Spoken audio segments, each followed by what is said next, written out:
It's really inky twilight. But I saw a shape, and the figure turned to me, and I reached out and took him by the arm, and I said, Ella, in Greek. I said, come, in Greek. Hearing Greek and hearing me speak in the familiar, he then said, Esise. He was very, very shocked. And he took a step back. Ma eprepe, should you have? And I thought, man, this is not the time to discuss whether I should have or not. Now let's get out of here.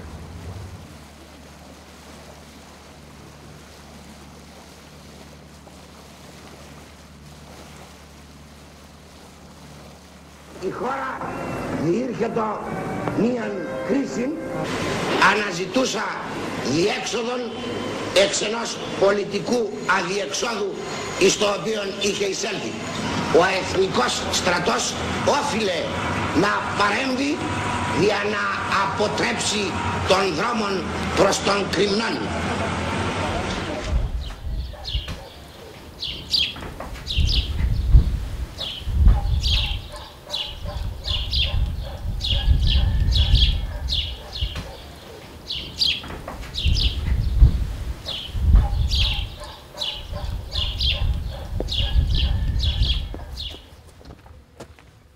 My name is Elias Kouloukoundis. I'm a writer and a shipowner of a family of shipowners from the island of Kassos. In the 1960s and 70s, I opposed the Greek dictatorship and took part in the resistance against it, even though a lot of Greeks abroad were willing to let the country lose its liberty to avoid the risk of a left-wing government getting into power. In April 1967, 3 colonels, backed by the U.S., staged a coup and declared martial law in Greece. They used a NATO plan designed to counter an attempted communist takeover in a European country. There was no threat of a communist takeover, but the colonels used that as an excuse to arrest their political opposition. George Milonas, as a center-left politician and Minister of Education in the overthrown government, was arrested and exiled to Amorgos, a remote island in the southeast Aegean. I was married to his daughter, Eleni, and we were allowed to visit him in exile. In 1969, the Scandinavian countries and the Netherlands brought a case against the colonels for human rights abuses. The Americans were embarrassed, and there were rumors that they were ready to back a coalition government under the conservative former Prime Minister Karamanlis. As Andreas Papandreou, the left-wing firebrand, would not join such a coalition, there was a need for a politician of the center-left. So I wanted to help Milonas escape, but there was no way for me to know what would happen.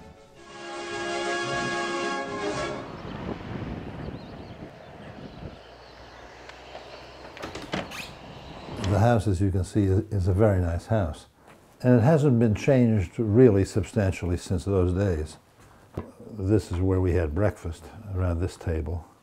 The living room is this way. But it's very quiet here. If you were here day after day, really without being able to talk to anybody, I think it would be unnerving. It's a peculiar form of imprisonment. He used to sit at his desk and read with a blanket over him and his hands under the blanket, and took his hands out only to turn the pages.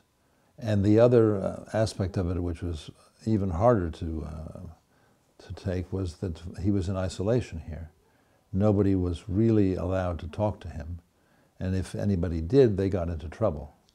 The barber, who was a left-winger, was very friendly to him at first, and after that first haircut, the barber was invited to the police station, and I think he was beaten.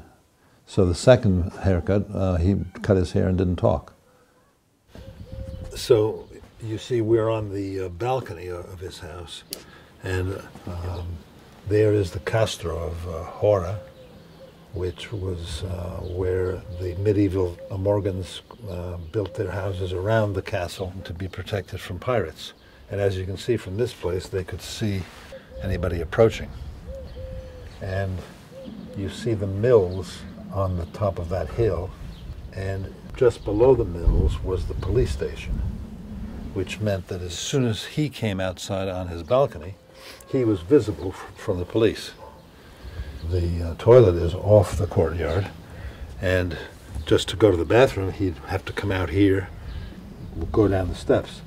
And the police, watching from across the valley, would see him come out on the balcony and see him go down the steps, and they would, like as not, wait for him to appear and go back up the steps. So they had him in their sights all the time. It was not an easy life. I remember this was where I first asked him if he wanted to escape. He looked at me and didn't say a word. But that afternoon we went for a walk, and we got to the top of the hill, and then the wind hit us right in the face, and suddenly down below we could see the sea. And he said to me then, "There's a way down from here." And I said, "How do you know?" He said, "The barber told me once when I was having a haircut." And after he said that, I knew he was now on board. Για την Αρκισίνη, από πού θα πας? Αρκισίνη είναι ή αυτός εδώ ο δρόμος, ο οποίος θα σε βγάλει στην άσφαλτο και συνεχίζεις, θα σε βγάλει πάνω στο παλιό μονοπάτι. Το οποίο τώρα είναι άσφαλτος όμως. Σε ορισμένα σημεία έχει πέσει άσφαλτος πάνω στο παλιό μονοπάτι. Ευχαριστώ πολύ. Να είσαι καλά, να είσαι καλά. Καλημέρα.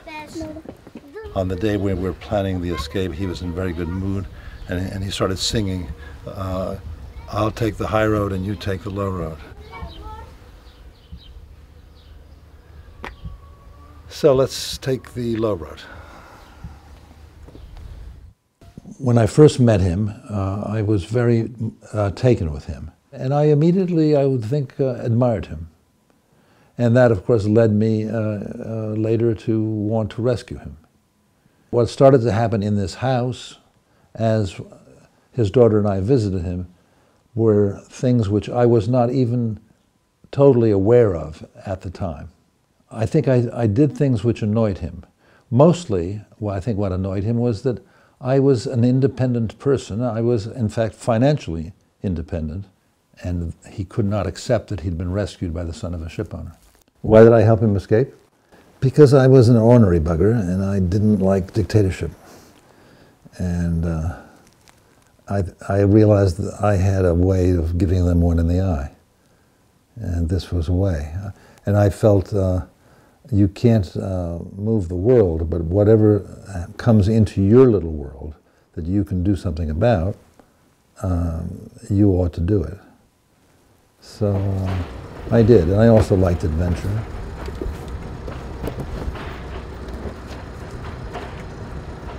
So in the late summer of 1969, I organized an expedition to Greece on a 30-foot motorboat with 5 Italians. One of them, Mario, was a journalist. Another worked for the owner of the boat. And all the others were volunteers pretending to be tourists. I arranged with Milonas that the yacht would be waiting off the deserted southern coast. And after it got dark, we would come in on a rubber raft with an outboard motor to pick him up. Milonas had a walkie-talkie, and so did I, and the plan was that he would shine a flashlight in our direction so that we would know he had come down the cliff. Εδώ πρέπει να είμαστε, πλάτο του στίγμα. Εδώ είναι ο φάρος. Εδώ όταν περνάς πια, σταματάς να βλέπεις το φάρο. Λοιπόν, εδώ. Όταν περάσουμε αυτό. Και αυτό, αυτό. See that little rock inside? Not the big one, not the second big one, but inside the second big one is the smaller one. Πάμε για εκεί, δηλαδή. Έχουμε ακόμα μία ώρα.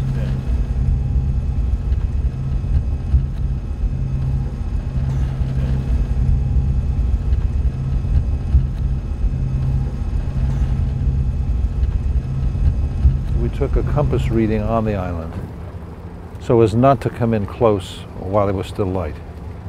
But after we saw the little island and took a compass reading, we waited until it got dark.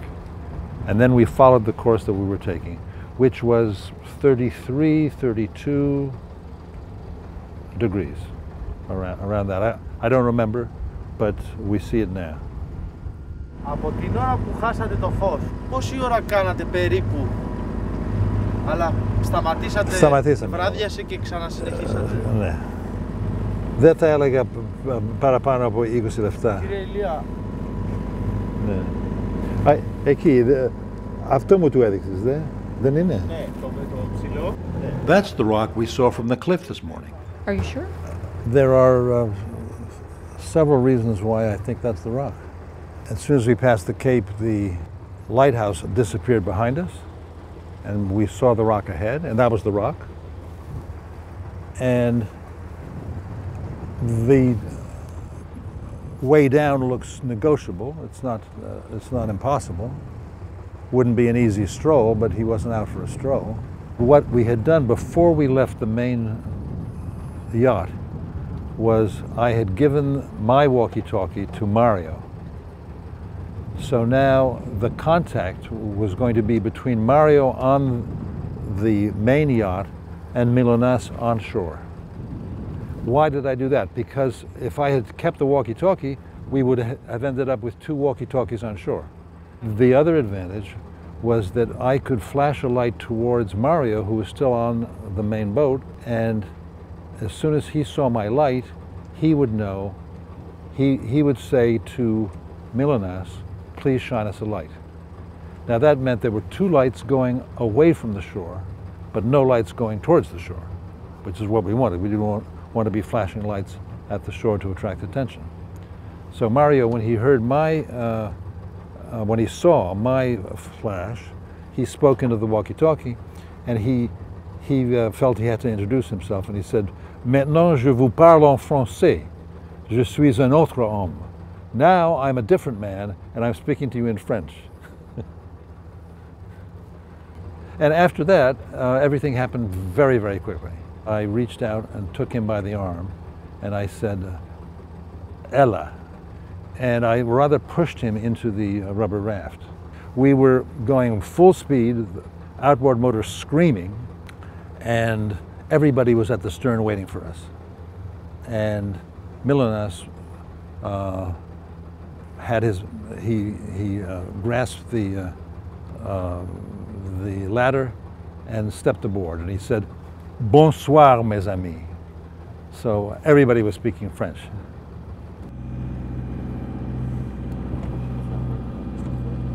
How did this experience change my life? That's not an easy one. I'll say that everybody on board said that the experience of Amorgos marked the end of their youth and the beginning of manhood. And for me, it was the end of my illusions about a lot of things. One of them was my illusions about politics. Because politically, people tried to misrepresent the rescue and to claim credit for it. And later, different legends grew up about it. But the rock, in fact, symbolizes to me what can't be eroded, what can't be concealed by political manipulation. That's the rock where we picked him up. 40 years had passed. The sea had washed some of the coast away, but the rock was still there, and we found it.